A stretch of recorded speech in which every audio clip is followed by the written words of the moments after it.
मगर जो हम अच्छा काम अगर कोई कर रहे हैं, सरकार कर रही है, उसकी आप सराहना भी करें तो मैं समझता हूं कि प्रदेश के जनता को सही पिक्चर जो है वो पहुंचेगी।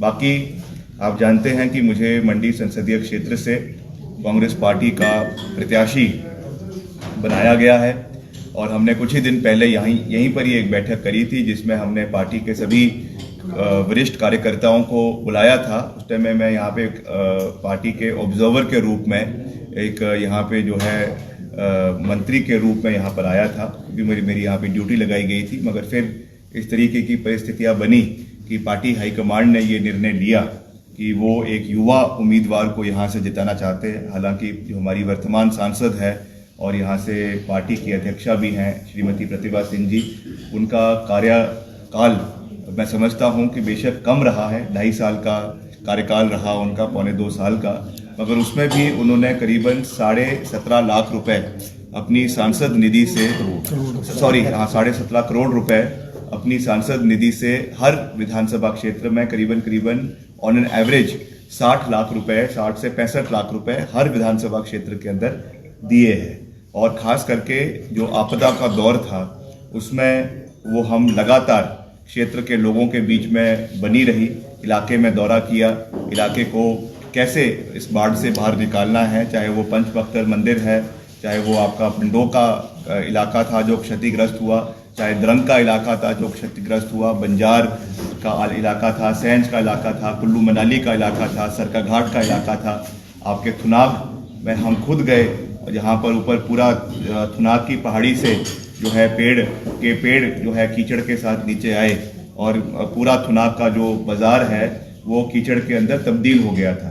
कोई 2-2 फुट का कीचड़ वहाँ पे जो है बन गया था और उसकी सफाई तुरंत रूप से करवाई, सारे पेड़ वहाँ से जो है वो वहाँ से निकलवाए, लकड़ी निकलवाई और तुरंत रूप से प्रभावित परिवारों को भी पैसा दिया गया। मंडी जिला में सबसे ज़्यादा पैसा अगर प्रभावित परिवारों के लिए कहीं दिया गया तो वो पूर्व मुख्यमंत्री आदरणीय जयराम ठाकुर जी के विधानसभा क्षेत्र सिराज में दिया गया है। ये मैं आंकड़ों के साथ ये बात कह रहा हूँ, जिसमें पहले 1-1.5 लाख रुपए मिलता था, उसको बढ़ाकर 7.5 लाख रुपए प्रति परिवार किया गया। मुख्यमंत्री जी खुद यहाँ पर आए, मंडी में आए और उन्होंने इसकी प्रेस वार्ता भी करी, मीटिंग भी करी और इस पैसे कैसा ये पैसे का सदुपयोग हो रहा है। करीबन 3.5 करोड़ रुपए या 4 करोड़ रुपए था जिसका जो है बंटवारा हमारे प्रभावित परिवारों के लोगों के बीच में किया गया। तो ये मैं इसलिए इस बात को दोहरा रहा हूँ, इस पे एम्फेसाइज कर रहा हूँ क्योंकि हम मंडी संसदीय क्षेत्र के लोगों के साथ, हिमाचल के लोगों के साथ, मुख्यमंत्री जी भी, हमारी पार्टी अध्यक्षा भी और मैं बतौर लोक निर्माण मंत्री, हम हमेशा यहाँ के लोगों के साथ उनके सुख में, उनके दुख में जो है वो खड़े रहे हैं। और मैं ये बात जो आज भाजपा की प्रत्याशी हैं, आज जो हर जगह जाकर, पिछले कल मैं देख रहा था कि किन्नौर में थी, किन्नौर की वेशभूषा पहन लेती हैं, आनी में थी तो वहाँ की वेशभूषा पहन लेती है, मनाली में थी वहाँ की वेशभूषा पहन लेती है, भरमौर गई वहाँ की वेशभूषा पहन, अच्छी बात है, ठीक है, एक्ट्रेस है, हो सकता है कि उनको लग रहा है कि ये भी एक फिल्मी दुनिया का पार्ट है। जिस तरीके से वेशभूषा पहनकर अगर वो सोच रही है कि मॉडलिंग कर अगर जो है वो लोगों का दिल जीता जा सकता है, तो ऐसा नहीं है, क्योंकि उनको ये सवाल का जवाब देना होगा और ये लाजमी है। और मेरा आपसे भी निवेदन रहेगा कि आप भी उनसे पूछें। हालांकि सीआरपीएफ के घेरे में आप लोग तो उनके पास दूर दूर तक फटक नहीं सकते हैं, मगर फिर भी मैं पूछना चाहूँगा कि क्या उन्होंने आपदा के समय में, ठीक है वो सांसद नहीं थी, ठीक है वो राजनीति में नहीं थी, हम उस चीज़ को मानते हैं, मगर अगर उनको पता था कि उन्होंने यहाँ से चुनाव लड़ना है, बार बार वो कह रही हैं कि मैं हिमाचल की बेटी हूँ, मैं मंडी की बेटी हूँ, तो वो मंडी की बेटी केवल चुनावों के समय में ही क्यों उनको याद आ रही है? जब इतनी बड़ी आपदा मनाली में आई, मनाली में उनका घर है, मनाली के जो उनके घर के साथ रहने वाले लोग हैं, उन्होंने ये बात कही, रिकॉर्ड के ऊपर ये बात कही कि जब आपदा में उन्होंने सारे की सारी वहाँ पे रात को वो पुलिस बुला लेती थी, उनके साथ कोई सहयोग नहीं किया गया, कोई उनको राहत राशि नहीं दी गई। वही चीज़ आपके भामला में, सरकाघाट में, जहाँ पे कोई सहयोग उनके प्रति या उनके परिवार के प्रति उस क्षेत्र के लोगों को जो है वो नहीं दिया गया। तो ये आज दोहरे मापदंड, दोहरे चरित्र जो निभाने की कोशिश ये माननीय हमारी प्रत्याशी कर रही हैं, ये जनता इस चीज़ को बहुत भली भांति जानती है। बाकी जिनकी जो उनकी कंट्रोवर्सीज है, क्या उन्होंने किया है, क्या खाया है, क्या चीज़ें हैं, वो चीज़ें सब भली भांति लोग उस चीज़ को जानते हैं। मैं उस चीज़ में नहीं जाना चाहता हूँ, मगर मैंने ये ज़रूर कहा है कि क्योंकि हालांकि उनका खान पीन उनका व्यक्तिगत मामला है, मगर क्योंकि उन्होंने हिंदुत्व का झंडा उठाया हुआ है, इसलिए ये बात और गंभीर हो जाती है। इसलिए मेरा आरएसएस से, जो एक बहुत ही रिस्पेक्टेड ऑर्गेनाइजेशन है, राष्ट्रीय स्वयंसेवक संघ, उनसे मेरा ये निवेदन आज भी है, आज भी मैं उनसे विनम्रता से ये निवेदन कर रहा हूं कि वो अपनी स्थिति स्पष्ट करें। क्या वो एक ऐसे प्रत्याशी का समर्थन करती हैं जिनका जो है इस एक कंट्रोवर्शियल स्टेटमेंट इस मुतलक आया है, और खास करके जो वो हमारे सनातन धर्म को जो है वो आहत पहुंचा रहा है हिमाचल के अंदर, और हमारे देव समाज को आहत पहुंचा रहा है, क्या वो एक ऐसे प्रत्याशी का समर्थन करते हैं? ये जवाब आरएसएस को देना चाहिए, क्योंकि आरएसएस जो है संघ परिवार की मुख्य है, और उस नाते अगर वो भाजपा के प्रत्याशी का इस परिप्रेक्ष्य में समर्थन करते हैं या नहीं करते हैं, इसके बारे में आरएसएस को स्थिति स्पष्ट करनी चाहिए। हालांकि वो राजनीति से सीधे रूप से जुड़े नहीं है, मगर फिर भी क्योंकि संघ परिवार के वो मुखिया है, इसलिए उसको इसके बारे में स्थिति स्पष्ट करनी चाहिए। जहां तक बार बार कांग्रेस की, भाजपा की प्रत्याशी ये कह रही हैं कि हम जो है वो सनातन के विरोधी है, कांग्रेस पार्टी सनातन की विरोधी है, मैं तो उनका मान सम्मान करता हूं, हमारी बड़ी बहन है, मगर मैं उनसे विनम्रता से ये कहूंगा कि कम से कम आप इतिहास ढंग से पढ़ ले, इतिहास हिमाचल का ढंग से पढ़ ले, तब जाकर आप इस तरीके की बयानबाजी करें। मंडी शहर के अंदर आज जो यहाँ पे देव सदन बना है, ये किसकी देन है? कांग्रेस पार्टी की देन है। मुख्यमंत्री, पूर्व मुख्यमंत्री स्वर्गीय वीरभद्र सिंह जी ने इस देव सदन को यहाँ पर बनाया है। वैसे ही कुल्लू के अंदर देव सदन अगर बनाया गया, वो भी कांग्रेस पार्टी की देन है। हमारे जितने मंदिरों का जीर्णोद्धार हुआ, करोड़ों रुपए मंदिरों के लिए अगर किसी सरकार ने दिए, खुलकर दिए, तो कांग्रेस पार्टी की सरकार ने दिए। कुल्लू के अंदर देव सदन बनाया, कांग्रेस पार्टी की सरकार ने बनाया। कुल्लू दुशहरे में नजरानों का अगर प्रथा किसी ने शुरू करी, उसमें 25-25 हजार रुपए हर देव संस्कृति से जुड़े हुए जो लोग वहां पर आते हैं, उनके लोगों को, उनके कारदारों को अगर देने की प्रथा सरकार द्वारा शुरू की गई, तो कांग्रेस पार्टी की सरकार द्वारा शुरू की गई। इन्होंने तो पीछे कोरोना टाइम में उसको बंद कर दिया था। हमने इसका विरोध किया जब गोविंद ठाकुर जी मंत्री थे, और उसके बाद उनको जबरन इसको फिर से शुरू करना पड़ा। और वैसे ही सबसे बड़ी बात जिसके लिए आरएसएस भी वीरभद्र सिंह जी का सम्मान करती है, और ये ऑन रिकॉर्ड है, मैं कई बार इस बात को कह चुका हूं कि जो धर्मांतरण का कानून हिमाचल प्रदेश के अंदर लाया गया था, वो भी कांग्रेस पार्टी की वजह से 2005 में जब वो मुख्यमंत्री थे, उस समय इसको जो है प्रदेश के अंदर लागू किया गया, जिसके लिए आरएसएस ने ऑन रिकॉर्ड उस समय के मुख्यमंत्री जी का धन्यवाद किया था कि आपने जो कार्य किया है, पहला राज्य, पहला प्रांत हिमाचल प्रदेश बना है जहां पर इस तरीके का कानून लागू किया गया। उसके बाद इसको और देशों के अंदर और राज्यों के अंदर जो है उसको इम्प्लीमेंट किया गया है। तो हमें ये जो आरएसएस जो सॉरी आपकी कंगना जी है, बार बार ये कहती है कांग्रेस पार्टी को कि ये हिंदू विरोधी है, हिंदू विरोधी है, ये कार्ड इनका यहाँ पे चलने वाला है नहीं। मेरा उनसे ये निवेदन है कि चुनाव के बाद आप इतिहास की अच्छी ट्यूशन ले लें, आप अच्छी तरीके से शिक्षा ग्रहण करें। हिमाचल की, मुझे आपकी एजुकेशनल क्वालिफिकेशंस के बारे में कुछ ज़्यादा कहना नहीं है, मगर मैं आपसे ये निवेदन करूंगा, क्योंकि आप प्रत्याशी बनी हैं, तो कम से कम जो भारत का इतिहास है, हिमाचल का इतिहास है, उसको पहले जान लें, फिर जो है वो बयानबाजी करें, वो अच्छा रहेगा। आप कभी कहती हैं देश 2014 में जो है वो आज़ाद हुआ, क्या आप जो हमारे सैकड़ों स्वतंत्रता सेनानी हैं, उनकी आप कुर्बानी का मजाक उड़ा रही हैं? क्या आप भगत सिंह जी की कुर्बानी का, सुखदेव की जो है कुर्बानी का आप मजाक उड़ा रही हैं, जिन्होंने अपनी जान जो है वो देश की शहादत, अपनी शहादत जो है वो देश की सुरक्षा के लिए, देश को आज़ाद कराने के लिए दी है। पंडित नेहरू ने कितने साल जेल के अंदर बिताए, महात्मा गांधी ने कितने साल देश के अंदर बिताए, और तो और आप कांग्रेस के लोगों के तो अपमान कर ही रही हैं, मगर जो भाजपा के पहले प्रधानमंत्री थे एनडीए सरकार के, आदरणीय श्रद्धेय अटल बिहारी वाजपेयी जी, जिनका हम बहुत मान सम्मान करते हैं, आप उनका भी अपमान कर रही हैं। कि उन्होंने भी कोई कंट्रीब्यूशन देश के लिए नहीं की कि उससे ये इलाका हमारा डेवलप हो। वैसे ही आपका आनी क्षेत्र में एक बहुत ही बेहतरीन इलाका है बागासरान का, जिसको इस इलाके का मिनी स्विट्जरलैंड भी कहा जाता है। उसको डेवलप करना, वहाँ के लिए ब्राइडल पाथ्स बनाना, वहाँ के लिए फॉरेस्ट रोड्स बनाना, उसको जो है बंजार वैली से आपका जो ग्रेटर हिमालयन नेशनल पार्क है उस एरिया से कनेक्ट करना, ये भी हमारी प्राथमिकता रहेगी, जिसको हम आने वाले समय में पूरा करने का हर संभव प्रयास करेंगे। और वैसे ही हमारी होली उतराला सड़क है जो हमारे जनजातीय क्षेत्र को, आपका जो भरमौर का इलाका है उनको सीधे छोटा बंगाल में जोड़ती है, इसके लिए भी हम वॉर फुटिंग के ऊपर कार्य करेंगे। ये 4-5 बड़े इंफ्रास्ट्रक्चरल प्रोजेक्ट्स है मंडी संसदीय क्षेत्र के, मंडी शहर के। इसके अलावा और भी जो छोटे मोटे और कार्य होंगे उनको भी हम आने वाले समय में पूरा करने का प्रयास करेंगे।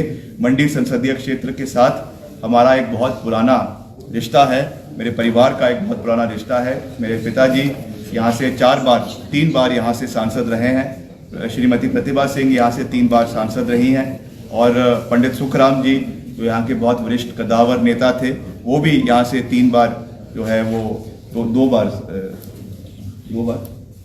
3 बार जो है यहाँ से सांसद रहे हैं, मंत्री रहे हैं, और उनका भी एक बहुत बड़ा कंट्रीब्यूशन इस इलाके में है।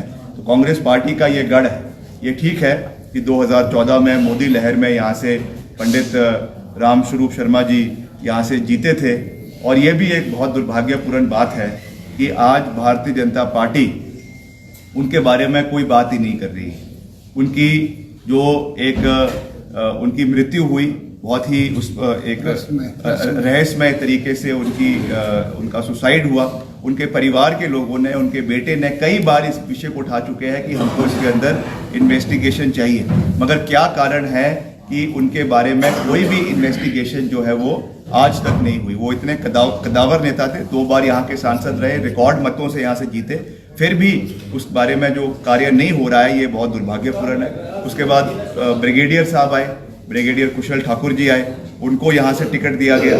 हालांकि पिछली बारी वो नहीं जीते, मगर जीत का मार्जिन कम था, 5,000 5,500 का था। ठीक है, हम कांग्रेस पार्टी जीती, प्रतिभा सिंह जी जीती, मगर क्या कारण था कि इस बारी उनको जो है यहाँ से भाजपा का टिकट नहीं दिया गया। पिछली बार तो जयराम जी बोलते हुए थकते नहीं थे कि ये हमारे कारगिल के वॉर हीरो है, इन्होंने हमारा नाम बनाया है, सेना में नाम बनाया है।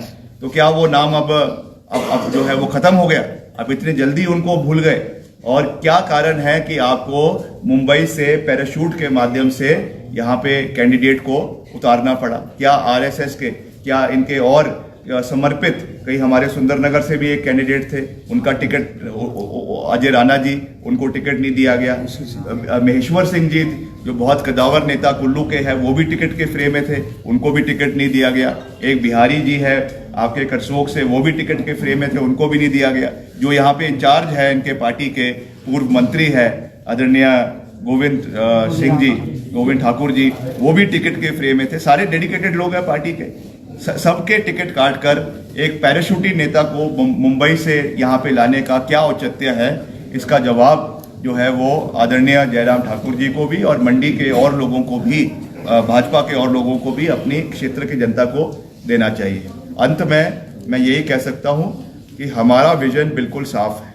मैंने पहले भी 15 महीने के कार्यकाल में भी पूरी मजबूती से काम करने का प्रयास किया है, चाहे उसमें समस्याएं बहुत आई, आपदा के समय में मुश्किलात बहुत आई, मगर उसके बावजूद हमने ये कार्य हिमाचल प्रदेश के लिए जो मैंने अपने खास करके अपने विभाग द्वारा करवाए हैं, और उसी विजन के साथ हम आगे बढ़ेंगे। हिमाचल के मसलों को हम केंद्र सरकार के समक्ष उठाएंगे, चाहे वो आपके जीएसटी का जो मसला है जिसमें लगातार हमारा जो ग्रांट्स है वो कम होती जा रही है, रेवेन्यू डेफिशिएंट ग्रांट्स है। एक समय में 12,000 करोड़ रुपए हिमाचल को मिलता था, आज मात्र 2,000 करोड़ रुपए मिल रहा है। हमारी जो बोरोइंग कैपेसिटी है उस पर कैप लगा दिया हुआ है कि आप सालाना 800 करोड़ रुपए से ज़्यादा प्रदेश सरकार इंटरनेशनल एजेंसीज, चाहे वो IMF है, चाहे वो वर्ल्ड बैंक है, चाहे वो ADB है, इनसे 800 करोड़ से ज़्यादा जो है वो लोन नहीं ले सकती है, क्योंकि हमारे कितने प्रोजेक्ट्स ऐसे हैं जो वर्ल्ड बैंक के माध्यम से चलते हैं। आपका मंडी का जो यहाँ से रिवाल्सर से मंडी से रोड है जो आगे आपके हमीरपुर में मिलता है, ये भी वर्ल्ड बैंक फंडेड प्रोजेक्ट के माध्यम से इसका काम चला हुआ है। तो इसकी वजह से कितने हमारे डेवलपमेंट प्रोजेक्ट्स हैं जो हॉल्ट हो गए। तो ये सब मसले हैं जिनको हमें केंद्र के समक्ष उठाने की आवश्यकता है, और मैं ये विश्वास दिलाता हूं कि जब हम यहाँ से जीतेंगे, यहाँ के जितने भी मसले हैं मंडी संसदीय क्षेत्र के, हिमाचल के, ओपीएस का मसला है, 9,000 करोड़ रुपए हमारा केंद्र के पास फंसा हुआ है, उसको भी हम वापस लाने का पूर्ण प्रयास करेंगे, सकारात्मक प्रयास करेंगे। तो ये मैं जो है वो कहना चाहता हूँ। आप अगर कुछ पूछना चाहते हैं तो पूछ सकते हैं। ये तो भारत सरकार का प्रोजेक्ट है कि पूरे देश में इसको कंप्लीट जून तक किया जाएगा, इस पर क्या कहना है? ये भारत सरकार का है, ठीक है। भारत, हिमाचल क्या कोई पाकिस्तान का हिस्सा है? हिमाचल भी देश का ही एक मजबूत हिस्सा है। और अगर कोई पैसा हमको केंद्र से आ रहा है, हम मोदी जी का बहुत मान सम्मान करते हैं, मगर वो पैसा मोदी जी कोई अपनी जेब से थोड़ी दे रहे, वो टैक्स पेयर्स का पैसा है। जो पैसा हिमाचल को मिलना चाहिए, हिमाचल को उसका सहयोग मिलना चाहिए। सेंट्रल स्पॉन्सर स्कीम्स में, डेवल्यूशन ऑफ फंड्स में जो पैसा हिमाचल का अधिकार है, 15वें वित्त आयोग में जो पैसा हिमाचल का अधिकार है, वो मिलेगा हमको, कोई नहीं रोक सकता है, कोई भी सरकार हो। तो उसमें ये प्रोजेक्ट्स हिमाचल को मिल रहे हैं। 2 अभी तक स्मार्ट सिटीज धर्मशाला और मंडी के लिए, धर्मशाला और शिमला के लिए आई है। हमारा विजन है, क्योंकि सरकार इसमें प्राथमिकता तय करती है, हमारी सरकार की ये प्राथमिकता रहेगी कि हम इसमें अगला प्रोजेक्ट जो है वो पूरी प्राथमिकता पे मंडी शहर को स्मार्ट सिटी से जोड़ने का रखेंगे। भाजपा का ये भी सिंह जी, एक तो बीजेपी की प्रत्याशी है, पहले वो आपको राहुल गांधी को कुछ और कहकर संबोधित करती थी, लेकिन अब उन्होंने आपको और राहुल गांधी को शहजादा कहकर संबोधित किया है और ये कहा है कि शहजादे को मेरे पहनावे से जो है वो आपत्ति क्यों है। आपकी क्या प्रतिक्रिया है इस पर? देखिए, उनकी जो भाषा शैली है, कभी कुछ कहती है, मनाली से कुछ कहती है, यहाँ से कुछ और कहती हैं, मैं उस पर नहीं जाना चाहता हूँ। आई अंडरस्टैंड कि because of lack of educational qualifications इस तरीके की बातें होती है, इस तरीके के भाषा शैली का प्रयोग होता है, बट मेरी उनको शुभकामनाएं हैं। मेरा उनको जो है वो उनको I wish her best of luck in her political Endeavour. क्या होता है क्या नहीं होता है वो तो समय बताएगा। मैं उनको पूरी शुभकामनाएं देना चाहता हूँ, मगर जिस तरीके की भाषा शैली का वो प्रयोग कर रहे हैं वो हिमाचलियत और हिमाचल की संस्कृति में तो नहीं है। ये ज़रूर है, अगर मैं उसको एक शब्द कहूँ जो मुंबई में ज़्यादा इस्तेमाल होता है, ये एक टपोरी लैंग्वेज है, जो भाजपा और ख़ास करके मुंबई के अंदर कुछ इलाकों में, जैसे बॉलीवुड में कहा जाता है, उस तरीके की शब्दावली का अगर प्रयोग यहाँ पे कर रही है तो उनको तो मैं नमस्कार ही कह सकता हूँ। पहनावे से क्यों आपत्ति है? वो आप बार उनके पहनावे पर नहीं, वो जो पहनना है उन्हें वो पहने, हमको कोई दिक्कत नहीं है, मगर समस्या ये है कि ऐसा लग रहा है कि कोई फिल्म की शूटिंग चल रही है, जहाँ जाती हैं वहाँ का पहनावा पहन लेती है। उनको लग रहा है कि ये कोई जो है इलेक्शन का कैंपेन नहीं है कि कोई जहाँ के वहाँ पे फोटोज खींचना शुरू कर देंगी। ऐसे चुनाव नहीं लड़े जाते, ये कोई सीरियसनेस नहीं है, ये केवल जो है एक बनावटी चेहरा है लोगों को जो है प्रभावित करने का, मगर अंदर से जो सब्सटेंस होना चाहिए वो सब्सटेंस नहीं है, नॉलेज नहीं है, इन डेप्थ अंडरस्टैंडिंग नहीं है, हिमाचल के इतिहास के बारे में जानकारी नहीं है, देश के इतिहास के बारे में जानकारी नहीं है, अपने नेताओं को अपमानित कर रही हैं। कांग्रेस के नेताओं को तो कर ही रही है, भाजपा के नेताओं को भी अपमानित कर रही है।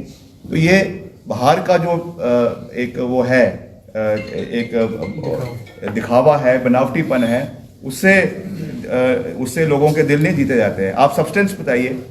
आज मैंने अपना पूरा विजन आपके सामने रखा है, वो यहाँ पर आए और अपना पूरा विजन रखे कि ये मेरा मंडी संसदीय क्षेत्र के लिए ये मेरा विजन है, ये मैं करना चाहती हूँ, फिर देखेंगे। और अंत में मैं ये भी कहूँगा कि मैं उनको फिर से ओपन चैलेंज कर रहा हूँ, हालांकि मुझे पता है कि वो एक्सेप्ट नहीं करेगी क्योंकि उनको अंडरस्टैंडिंग नहीं है, बट आई स्टिल रिक्वेस्ट हर कि वो यहाँ पर आकर सेरी मंच के ऊपर एक ओपन डिबेट मेरे साथ करें, ओपन डिबेट करें। सारा मीडिया वहाँ पर हो, सारा प्रदेश का मीडिया वहाँ पर हो, इंटेलेक्चुअल क्लास वहाँ पर हो, स्टूडेंट्स वहाँ पर हो, और वहाँ पे हमसे डिबेट करें कि उनका क्या विजन हिमाचल के लिए है, क्या कार्य उन्होंने किए हैं और क्या वो करना चाहती है, और हम कहेंगे कि हमने क्या कार्य किए है, हमारा क्या विजन है, और आप उसमें प्रश्न पूछें और फिर जनता तय करेगी कि क्या उन्होंने जो है वो आगे का भविष्य कैसे तय करना है।